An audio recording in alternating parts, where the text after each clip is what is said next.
So I just caught Monolith, which is oddly enough a film that I first heard about here on TikTok. I had caught the trailer, I was looking forward to it, and I watched it. And, to be honest, it might be one of my favorite no budget horror movies of 2024. It's kind of odd considering like a year ago I had seen Talk to Me at Sundance, and that was also an Australian film that also stuck with me the entire year. And I haven't shut up about Monolith since I saw it. And the film stars Lily Sullivan, who you probably remember from Evil Dead Rise, as this sort of disgraced journalist who then is put by her paper on doing a podcast about the unexplained. Most of the film takes place in her sort of well-to-do sort of mansion, and for about 99.9% of the screen time, she's the only person on the screen. Basically what she's doing is she's investigating these black bricks that are showing up in people's lives and how they're sort of these weird manifestations of guilt. And she follows down this rabbit hole of these black bricks, and they sort of like any good documentary sort of take you to some unexpected places and even folds in on itself like some of the best Netflix stuff. I was just eating this thing up with a spoon. Like, I love this movie.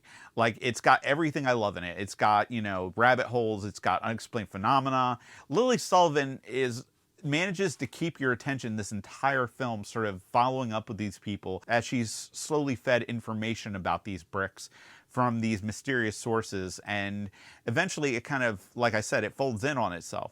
And I think the script itself is airtight. Like, I think it's one of the best scripts I can imagine, because the thing completely takes place in this one setting. It feels much bigger. And because of Lily Sullivan's performance, it just fires through. And it's hard to make a film like that. Like, literally when it's just one person on screen for the movie. And I was totally engrossed. Like, and it was shocking, it was scary, and it takes you to some really interesting places, and it does something as well. It's got something to say about white privilege, which I really wasn't expecting. Like, I was expecting a really good horror movie, maybe some jump scares, but what I got was something a little bit more highbrow. So, it's one of those films that I know it's streaming currently, and I don't want to spoil it too much because, part of what makes Monolith so great is knowing the setup, but going in and finding out how everything works. It's a good surprise. Like I said, I saw this thing.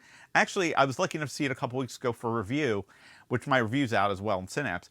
And I was just floored by it. Like, I haven't shut up about it because it's so well executed.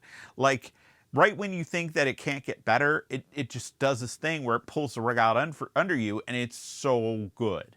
And it's hard to find a film that does that, and it's hard to find a film that the director, you can tell, knew exactly what he was doing. He had a plan. He used every tool in his tool belt, from sound to cinematography to anything he could think of to further this story and to sort of enrich it. He did that. And, you see a lot. I mean, take Reservoir Dogs, for example. All one location, bunch of dudes talking, good script, good dialogue, great actors, and that movie just ran. This is the same way, but it's a little more nuanced of a take, and I really appreciated that. So if you can see Monolith, I highly suggest it. It's probably going to be one of my top films of 2024 for the horrorscape. Like, definitely check it out. I'm just surprised that, like, we keep getting all these great Australian horror films. Like, we haven't heard from Australia for like the longest time. And last year we got Talk to Me, and this year we got Monolith, and they are both well worth your time if you haven't seen either. So definitely check them out, and thanks for watching.